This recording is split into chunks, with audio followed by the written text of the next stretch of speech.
నమస్కారం.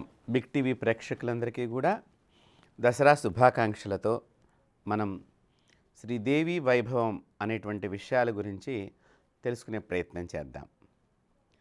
సర్వమంగళ మాంగళ్యే శివే సర్వార్థ సాధకే శరణ్యే త్రయంబకే గౌరీ నారాయణి నమోస్తుతే.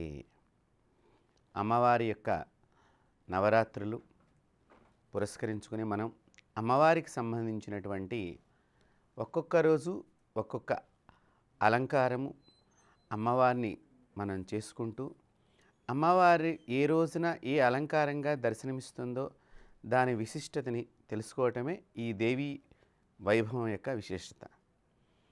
అలాంటి గొప్పదైనటువంటి అమ్మవారికి సంబంధించినటువంటి అనేక ముఖ్య విషయాలని మన బిగ్ టీవీ ప్రేక్షకులందరికీ కూడా ఇక్కడ తెలియచేస్తున్నాం.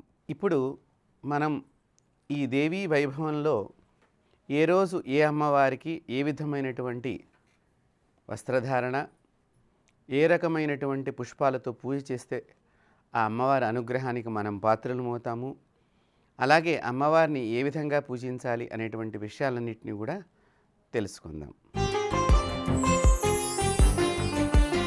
అమ్మవారు మనకి శ్రీ బాలా త్రిపుర సుందరి దేవిగా దర్శనమిస్తుంది. ఈ బాలా త్రిపుర సుందరి అమ్మవారు చిన్న ఆడపిల్లగా ప్రతి ఇంట్లోనూ తచ్చిట్లాడుతూ మనల్ని కూడా అనేక రకాలైనటువంటి కష్టాల నుంచి దూరం చేయటానికి తండ్రికి, ముఖ్యంగా ప్రతి ఇంట్లో కూడా ఒక్క ఆడపిల్లన్నా ఉండాలని శాస్త్రం చెప్తున్నదండి. 100 మంది మగపిల్లలున్నా ఒక్క ఆడపిల్ల ఉంటే ఆ ఆనందం వేరు అని చెప్తుంది.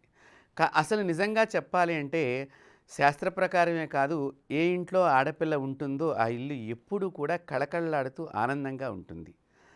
అమ్మవారు బాలా త్రిపుర సుందరిగా రావటం గల కారణం ఏమిటి అంటే, ఆ వంశంలో వారు అంటే ఎవరన్నా ఇంట్లో ఆడపిల్ల ఉంటే ఆ ఆడపిల్లకి పెళ్లి చేసేటప్పుడు, పెళ్లి చేసిన తర్వాత కానీ ఆ ఇంట్లో వాళ్ళందరికీ కూడా గతించినటువంటి పూర్వీకులు ఎవరైనా గతించి ఉంటే వాళ్ళందరికీ కూడా వైకుంఠ ప్రాప్తి కలుగుతుంది అని శాస్త్రం.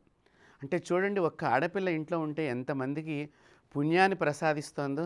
అలాంటి ఆడపిల్లగా ప్రతి ఇంట్లోనూ బాలా త్రిపుర సుందరిగా దర్శనమివ్వాలని ఆ అమ్మవారు ఆ రోజున మనకి 2వ రోజున బాలా త్రిపుర సుందరి దేవిగా దర్శనమిస్తుంది. ఈ అమ్మవారు కుడికాలుని పైకి మడుచుకుని ఎడమకాలు మీద కింద పెట్టుకుని దాని తామర పువ్వు మీద అమ్మవారి కాలు ఉంటుందండి. ఇక్కడ అమ్మవారి యొక్క ఎడమకాలు తామర పుష్పంలో ఉంటుంది. ఇలా ఉండటం చేత మనకి ఈ అమ్మవారే ప్రధానమైనటువంటి శ్రీ విద్యలో కానీ మహావిద్య అని కానివ్వండి, ఏదైనా కూడా అమ్మవారికి సంబంధించిన ప్రధానమైనటువంటి విద్యలుగా భాసిల్లుతున్నాయో వాటన్నిటికీ కూడా ప్రథమంచ దేవతగా ఈ బాలా త్రిపుర సుందరి దేవిని కొలుస్తారు. ఈవిడికి 6 అక్షరాలు ఉన్నటువంటి బీజాక్షర మంత్రంతో ఆ అమ్మవారిని గురువుల ద్వారా ఆ మంత్రాన్ని స్వీకరించి మనం జపం చేయాలి. ఇది టీవీ ముఖతా చెప్పేటువంటి మంత్రాలు కాదు కాబట్టి మీకు ఇక్కడ నామమంత్రాలను మాత్రమే మేము మీకు తెలియచేస్తున్నాము. ఎవరైనా కూడా ఆ 2వ రోజు శ్రీ బాలా త్రిపుర సుందరి దేవ్యై నమః అని గనక జపం చేసినట్లయితే ఆ బాలా త్రిపుర సుందరి దేవి మన ఇంటి లోపలికి ప్రవేశించి అనేక రకాలైనటువంటి కష్టాలని ముందరగా పోగొట్టేటువంటి సూచనల్ని మన మనసులో తెలియచేస్తూ ఉంటుంది ఆ అమ్మవారు. కావున ప్రతి ఒక్కరూ కూడా ఈ బాలా త్రిపుర సుందరి దేవిని చక్కగా దర్శనం చేసుకోవటం మూలకంగా ఎవరికైనా ఆ బాలా త్రిపుర సుందరి అనుగ్రహం కావాలన్నా కూడా ఆ అమ్మవారు లేత గులాబీ రంగు పువ్వు మనకి కనిపిస్తుంది కదండి. మనకి అలాంటి చీరని కట్టుకుని అమ్మవారు చక్కగా ఆ కుచ్చులతో చిన్న బాలగా 2 జడలను ధరించినటువంటి బాలగా చక్కగా తామర పుష్పంలో కూర్చుని ఎడమకాలు కింద పెట్టుకుని మళ్ళీ కాలు దగ్గర కూడా తామర పుష్పమే ఉంటుందండి.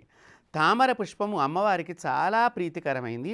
అందులో తొలిగా ఈ శ్రీ విద్యలో బాలా త్రిపుర సుందరియే పెద్ద దేవతగా చెప్పారు. మనం చూడటానికి చిన్నపిల్లని మనం చిన్నగా చూస్తాం కానివ్వండి, వారి మనసుల్లో కనుక తండ్రి బాగుండాలి అనే ఆలోచన వచ్చినట్లయితే చిన్న చిన్న ఆడపిల్లలకి వారు గనక అమ్మవారి దగ్గర దండం పెట్టుకున్నట్లయితే వాళ్ళ యొక్క నాన్నగారికి సంబంధించిన అనేకమైనటువంటి కష్టాలన్నీ కూడా తొలగిపోతాయి. అందువలన బాలా త్రిపుర సుందరి దేవిని చిన్న పిల్లగా భావన చెయ్యవద్దు. బాలలు ఎప్పుడూ కూడా మానసికమైనటువంటి దృఢంగా ఉంటారు. వారి కుటుంబం బాగుండాలి అని ఎల్లప్పుడూ కోరుకుంటూ ఉంటుంది ఆడపిల్ల ఎప్పుడూ కూడా. ఆ ఆడపిల్ల ఇంటికి రాగానే అన్నగారు కానీ, తమ్ముడు కానీ, చెల్లెలు, అక్క వచ్చిందన్నట్లు భావనతో ఒక్కసారి ఆ ప్రేమపూర్వకంగా పిలిచినట్లయితే నా అన్నయ్య, నా తమ్ముడు అనేటువంటి ఎంతో గొప్పగా చెప్పుకుంటుంది. అలాంటి శక్తియే ప్రతి ఇంట్లో కూడా బాలా త్రిపుర సుందరిగా సంచరిస్తూ ఉంటుంది. ఆ రోజున అమ్మవారికి చక్కని పాయసాన్ని నైవేద్యంగా పెట్టాలండి. పరమాన్నాన్ని మంచిగా బెల్లంతో చేసి చక్కగా యాలుకలు మంచిగా పౌడర్ చేసి దానిలో మిరియాలు కొంచెం మనం కొద్దిగా మిరియాల పౌడర్ కనుక కలిపి వేసి చక్కగా పాయసం చేసినట్లయితే ఆ అమ్మవారికి చాలా ఆనందం పొందుతుంది. అందువల్లనే చిన్నపిల్లలకి అన్నప్రాసన సమయంలో కూడా పాయసాన్నాన్ని మాత్రమే తినిపిస్తారు. ఎందుకు?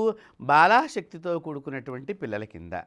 కావున ప్రతి ఒక్కరూ కూడా ఆ రోజున ఉదయాన్నే శుభ్రంగా స్నానం చేసిన తర్వాత శ్రీ బాలా త్రిపుర సుందరి దేవ్యై నమః అనేటువంటి నామమంత్రాన్ని గనక జపం చేసినట్లయితే మనకి చాలా మటుకు కష్టాలన్నింటినీ కూడా ఈ బాలా త్రిపుర సుందరి తొలగించేస్తుంది. అయితే ఈ అమ్మవారికి తామర పుష్పాలంటే ఇష్టం కాబట్టి ఎవరైనా మీ శక్తి కొలది 27 తామర పుష్పాలు కానివ్వండి, లేకపోతే 54 తామర పుష్పాలు కానివ్వండి, 108 తామర పుష్పాలతో కానివ్వండి, ఆ అమ్మవారిని అర్చన చేసినట్లయితే ఆవిడ చాలా ఆనందం పొంది మనకు కావలసినటువంటి మనం ఏదైతే ఏ భావనతో అయితే ఆ అమ్మవారిని మనం ప్రార్థించామో ఆ భావనని తొందరగా నెరవేర్చేటువంటి శక్తియే బాలా త్రిపుర సుందరి. కావున మనం అందరం కూడా రెండవ రోజు అమ్మవారిని బాలా త్రిపుర సుందరిగా కొలిచి ధన్యత పొందుదాం. స్వస్తి.